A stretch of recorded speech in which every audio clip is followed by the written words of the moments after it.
Hi guys, welcome back to my channel. మన ఛానల్లో interesting topics మీద చాలా వీడియోస్ అయితే ఉన్నాయి. మీకు ఇంట్రెస్ట్ ఉంటే ఒకసారి చూసేయండి. ఇంక ఈరోజు టాపిక్ ఏంటంటే డాక్టర్ డూమ్ మరియు క్యాంగ్ ది కాన్కరర్కి సంబంధించిన కొన్ని విషయాలు ఈ వీడియోలో మనం మాట్లాడుకుందాం. మార్వెల్ స్టూడియోస్ ఎందుకని అవెంజర్స్ క్యాంగ్ డైనస్టీ టైటిల్ని అవెంజర్స్ డూమ్స్ డేగా చేంజ్ చేసింది? క్యాంగ్ వేరియంట్స్ని ఇక మీదట ఫ్యూచర్లో చూడలేమా? డాక్టర్ డూమ్ ఎలా క్యాంగ్ని రీప్లేస్ చేస్తాడు? డాక్టర్ డూమ్ని ఎంసీయూలోకి ఎలా ఇంట్రడ్యూస్ చేస్తారు? ఇలా చాలా విషయాలు మనం ఈ వీడియోలో మాట్లాడుకుందాం. ముందుగా ఈ వీడియో అయితే చాలా ఇంట్రెస్టింగ్ ఉండబోతుంది. ఎవరు స్కిప్ చేయకుండా లాస్ట్ వరకు అయితే చూసేయండి. అలాగే ఈ వీడియో మీకు బాగా నచ్చుంటే అయితే లైక్ చేయండి, షేర్ చేయండి, సబ్స్క్రైబ్ చేసుకోండి. నేను మీ ఎండు కోరేది ఒక లైక్, ఒక సబ్స్క్రైబ్ మాత్రమే. ఇక మెయిన్ కంటెంట్లోకి వెళ్దాం. 2024 శాన్ డియో కామిక్ కాన్ ఈవెంట్లో మార్వెల్ స్టూడియోస్ చాలా అప్డేట్స్ని అయితే రివీల్ చేసింది. అందులో రాబర్ట్ డౌనీ జూనియర్ మళ్ళీ డాక్టర్ డూమ్గా ఎంసీయూలోకి తిరిగి వస్తున్నట్లు అనౌన్స్ చేసింది. ఫ్యాన్స్ అందరూ చాలా హ్యాపీ ఫీల్ అయ్యారు. ఆల్రెడీ మనము ఆ డీజేని ఎంసీయూలో టోనీ స్టార్క్ ఏకే ఐరన్ మ్యాన్గా చూసాము. అంతేకాకుండా వీళ్ళు డాక్టర్ డూమ్ని నెక్స్ట్ రాబోతున్న మూవీస్ అంటే Avengers Doomsday and Secret వార్స్లో మెయిన్ విలన్గా చూపించబోతున్నారు. ఒక విధంగా చెప్పాలంటే ఈ మల్టీవర్స్ సాగాకు మెయిన్ విలన్ క్యాంగే. క్యాంగ్తోనే ఈ మల్టీవర్స్ సాగా స్టార్ట్ అయింది. మరి క్యాంగ్ ఉండగా డాక్టర్ డూమ్ని నెక్స్ట్ మెయిన్ విలన్గా అనౌన్స్ చేయవలసిన అవసరం మార్వెల్ స్టూడియోస్కి ఏమొచ్చిందని మీరు అనుకోవచ్చు. అలాగే వీళ్ళు అవెంజర్స్ క్యాంగ్ డైనస్టీని కాస్త అవెంజర్స్ డూమ్స్ డేగా చేంజ్ చేశారు. వీటన్నిటి గురించి మనం క్లారిటీగా మాట్లాడుకుందాం. 2021లో వచ్చిన లోకీ సీజన్ 1 లాస్ట్ ఎపిసోడ్ ద్వారా మనకు మల్టీవర్స్కు మెయిన్ విలన్ అయిన జొనాథన్ మేజర్స్ యొక్క క్యాంగ్ని పరిచయం చేశారు. అంటే క్యాంగ్ వేరియంట్స్లో ఈ హూ రిమైన్స్ అనే క్యాంగ్ వేరియంట్ మనకు ఈ లోకీ సిరీస్లో కనిపిస్తాడు. అయితే లోకీ వేరియంట్ అయిన సిల్వీ ఈ హూ రిమైన్స్ని చంపేస్తుంది. ఆ తర్వాత మనము క్యాంగ్ వేరియంట్స్లో పవర్ఫుల్ వేరియంట్ అయిన క్యాంగ్ ది కాన్కరర్ని యాంట్‌మ్యాన్ అండ్ ద వాస్ప్ క్వాంటమేనియాలో చూస్తాం. ఇతను కూడా లాస్ట్కి చనిపోతాడు. అలాగే పోస్ట్ క్రెడిట్స్లో మనము చాలామంది కౌన్సిల్ ఆఫ్ క్యాంగ్స్ని కూడా చూడవచ్చు. 2022 శాన్ డియో కామిక్ కాన్లో యాంట్‌మ్యాన్ అండ్ ద వాస్ప్ క్వాంటమేనియాతో పాటు Avengers the Kang Dynasty and Avengers Secret వార్స్ని మార్వెల్ స్టూడియోస్ అనౌన్స్ చేశారు. ఇంకా ఈ 2 మూవీస్లో మనము యాంట్‌మ్యాన్ అండ్ ద వాస్ప్ క్వాంటమేనియాలో చూసిన క్యాంగ్ వేరియంట్సే మెయిన్ విలన్స్గా కనిపించబోతున్నారని కూడా అనౌన్స్ చేశారు. అందుకే వీళ్ళు అవెంజర్స్ 5కి క్యాంగ్ డైనస్టీ అనే టైటిల్ పెట్టారు. అయితే ఈ Ant-Man and the wasp Quantumania movie release అయిన 1 or 2 monthsకే జొనాథన్ మేజర్స్ తన ఎక్స్ గర్ల్ ఫ్రెండ్ని హరాస్ చేసినందుకు ఇతన్ని పోలీసులు అయితే అరెస్ట్ చేశారు. అలాగే ఇతని మీద కేసు కూడా పడింది. ఇంకా అప్పటికి జొనాథన్ మేజర్స్ గిల్టీగా ఫీల్ అవ్వలేదు. అంటే తానే చేసినట్టు ఒప్పుకోలేదు. ఒకవేళ తానే ఈ హెరాస్మెంట్ చేసినట్టు ప్రూవ్ అయితే మార్వెల్ జొనాథన్ మేజర్స్ యొక్క క్యాంగ్కి బదులుగా ఇంకో పెద్ద విలన్ని చూపించాలని డిసైడ్ అయ్యారు. మార్వెల్ స్టూడియోస్ సీఈఓ అయిన కెవిన్ ఫెగ్గీ మామూలుడు కాదు, అప్పటికప్పుడు మొత్తం మార్చేస్తాడు. ఆ విధంగా మార్వెల్ క్యాంగ్ని డాక్టర్ డూమ్తో రీప్లేస్ చేసి ఒక బ్యాకప్ ప్లాన్ని పెట్టుకుంది. ఇంకా ఈ విషయాన్ని దృష్టిలో పెట్టుకుని లోకీ సీజన్ 2 స్క్రిప్ట్ రాసినట్టు ఉన్నారు. లోకీ సీజన్ 2లో జొనాథన్ మేజర్స్ యొక్క క్యాంగ్ వేరియంట్లో ఒకటైన విక్టర్ టైమ్లీని మనం చూస్తాము. టీవీ ఇతన్ని పూర్తిగా మార్చేస్తుంది. అలాగే ఇతను టీవీ వాళ్ళతో ఉండి ఒక బుక్ని కూడా రాస్తాడు. లోకీ సీజన్ 2 వచ్చినప్పటికి కూడా జొనాథన్ మేజర్స్ యొక్క కేసు కోర్టులో అలానే నడుస్తుంది. ఇంకా దీన్ని దృష్టిలో పెట్టుకున్న మార్వెల్ లోకీ లాస్ట్ ఎపిసోడ్లో క్యాంగ్ వేరియంట్స్కి ఒక మంచి ఎండింగ్ ఇచ్చింది.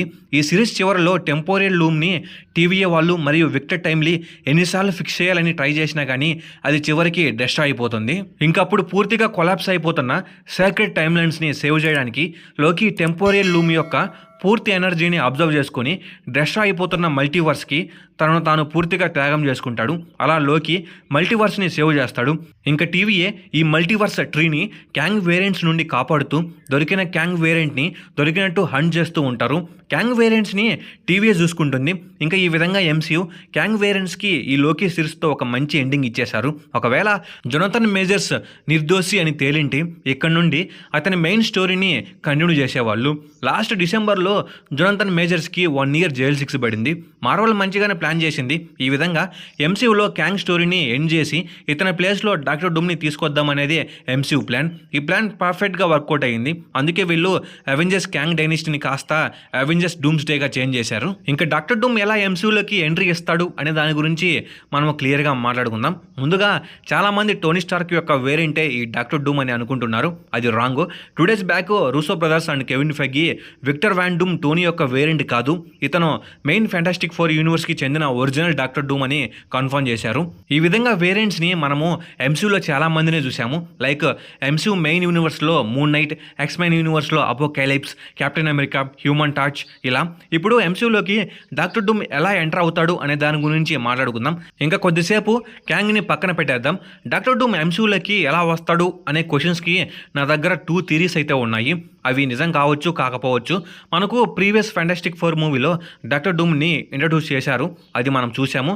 కానీ డాక్టర్ డూమ్ని వీళ్ళు మంచిగా యూజ్ చేసుకోలేకపోయారు. దీన్ని బట్టి చూసుకుంటే Doctor Doom the Fantastic Four universe అని మనకు క్లియర్ కట్గా తెలుస్తుంది. అయితే మార్వెల్ స్టూడియోస్ ఫ్యాంటాస్టిక్ ఫోర్ని రీబూట్ చేసిన విషయం మనందరికీ తెలిసిందే. మళ్ళీ ఫ్రెష్గా స్టార్ట్ చేస్తున్నారు. థియరీ నెంబర్ 1, ఎలాగో లోకీ మరియు TVA మల్టీవర్స్ ట్రీ ద్వారా క్యాంగ్ వేరియంట్స్ని హంట్ చేసి వాళ్ళను రాకుండా ఆపుతున్నారు కాబట్టి ఇంకా MCUకి నెక్స్ట్ బిగ్ థ్రెట్ ఏమీ ఉండదు. అప్పుడు ఫ్యాంటాస్టిక్ ఫోర్ మూవీ ద్వారా మనకు డాక్టర్ డూమ్ని జస్ట్ పరిచయం చేసి ఆ తర్వాత రాబోతున్న అవెంజర్స్ డూమ్స్డేలో మెయిన్ విలన్గా చూపిస్తారు.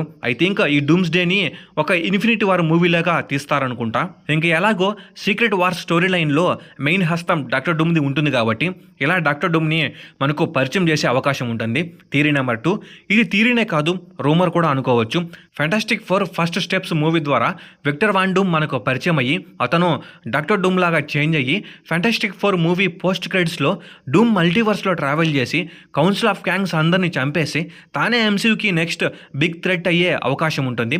ఒకవేళ స్టోరీ ఇలా ఉంటే చాలా బాగుంటుంది. ఎందుకంటే ఫ్యూచర్లో ఇంకా క్యాంగ్ అవసరం లేదనుకుంటే అప్పుడు ఇలా క్యాంగ్కి ఒక మంచి ఎండింగ్ ఇచ్చినట్టు ఉంటుంది. లేదా ఫ్యూచర్లో క్యాంగ్ అవసరం ఉంది అనుకుంటే మనము ఫస్ట్ అనుకున్న స్టోరీ బాగుంటుంది. ఎలాగైనా సరే మార్వెల్ డాక్టర్ డూమ్ని మనకు ఫ్యాంటాస్టిక్ ఫోర్ మూవీలో చూపించే అవకాశం ఉందని అనుకుంటున్నాను. ఇంకా ఇది డాక్టర్ డూమ్ MCUలోకి ఎలా ఎంట్రీ ఇస్తాడు, క్యాంగ్ని ఎలా రీప్లేస్ చేస్తాడని ఆర్టీజేని డాక్టర్ డూమ్గా అనౌన్స్ చేసిన తర్వాత జొనాథన్ మేజర్స్ తనకి రియాక్ట్ అయ్యాడు. నా ప్లేస్లో డాక్టర్ డూమ్ని రీప్లేస్ చేసినందుకు నాకు చాలా బాధ వేసింది, నా హార్ట్ బ్రోక్ అయినంత పని అయింది, అయినప్పటికీ ఐ లవ్ క్యాంగ్ అని రిప్లై ఇచ్చాడు. ఇంకా ఇది గైస్ వీడియో. ఈ వీడియో మీకు బాగా నచ్చినట్లయితే లైక్ చేయండి, షేర్ చేయండి, సబ్స్క్రైబ్ చేసుకుని నేను ఎండు కోరేది ఒక లైక్, ఒక సబ్స్క్రైబ్ మాత్రమే. Okay, bye guys.